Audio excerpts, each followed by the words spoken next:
today it's just they've ramped up the the propaganda. I had to once again we're having to hear these sensational stories that have been debunked over and over and over of beheaded babies. Even Netanyahu was going on talking about Hamas burned babies and beheaded men and women. I mean, it's just a lie, and everybody in the mainstream, whether it's politicians or media personalities, keep repeating it.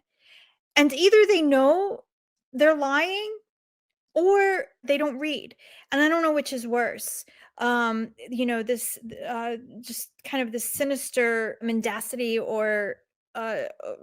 or ignorance. And also the other lies too. The tweet by Mamdani on this day about Hamas killing 1,100 people. And again, it's like, get your facts straight. I mean, 2 years on and they still don't have their facts straight. And there have been reports, there have been studies about that day, although there still has never been an investigation, right? Despite all this October 7th, not a single actual independent investigation has been conducted. But what we do know is that that all of those burned out those cars that they parade as crimes of Hamas, all of the burned out houses, that was all conducted primarily by Israeli Apache helicopters. There were 28 of them at least that had to reload their ammunition at least once. And I think they contain like 21,000 rounds of fire. And we know that they killed at least hundreds, according to Haaretz.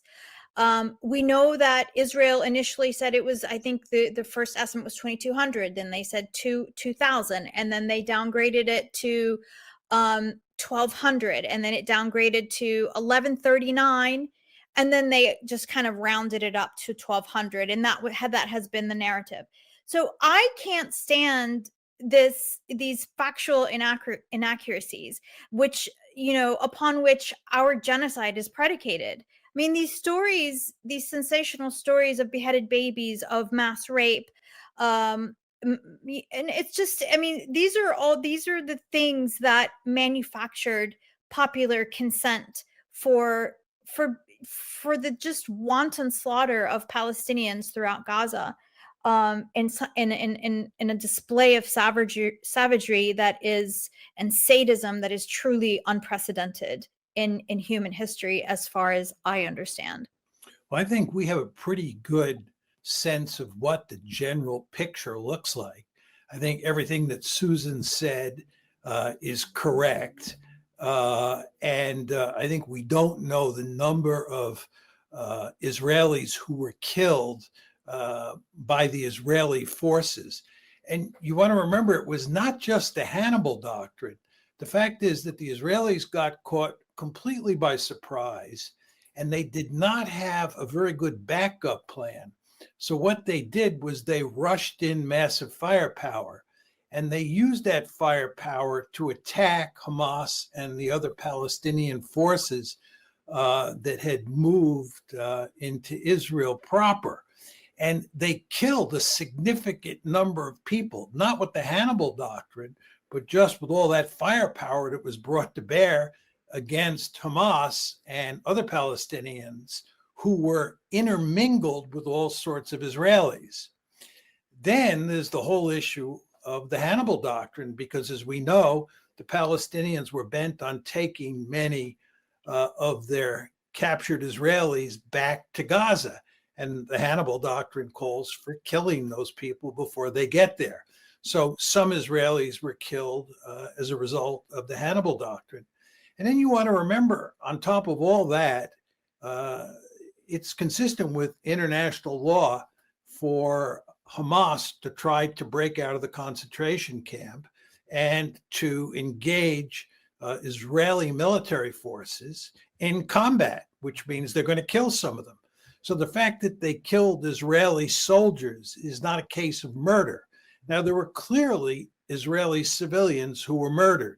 I'd be willing to bet in the final analysis, however, that Hamas did not murder many of those Israeli civilians. But be that as it may, whoever murdered those civilians, and in my mind, created a committed a war crime.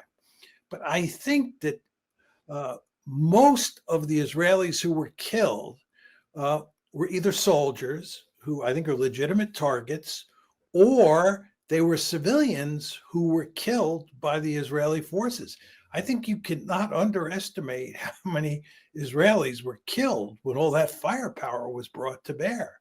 And if you look at a lot of the pictures and you listen to what happened, it's quite clear that those Apache helicopters really wreaked havoc on everything that was down on the ground. And of course, that included uh, Israeli civilians. So I think we have a pretty good sense of what happened. Now, is that reported in the Western media? As Susan was saying before, of course it isn't. The stories that you hear in the Western media, are basically a reflection of Israeli propaganda. I want to make one final point about this.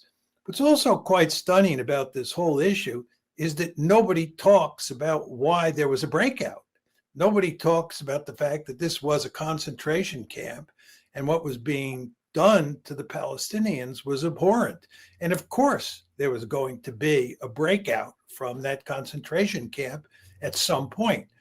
The Israelis like to portray this as if it were a bunch of Nazis, as if the Palestinians were the second coming of the Third Reich, and what happened on October 7th is much like what happened in the Holocaust. This is a ridiculous argument. What the Germans did to the Jews is completely different than what the Palestinians did to the Israelis. The Palestinians were the victims.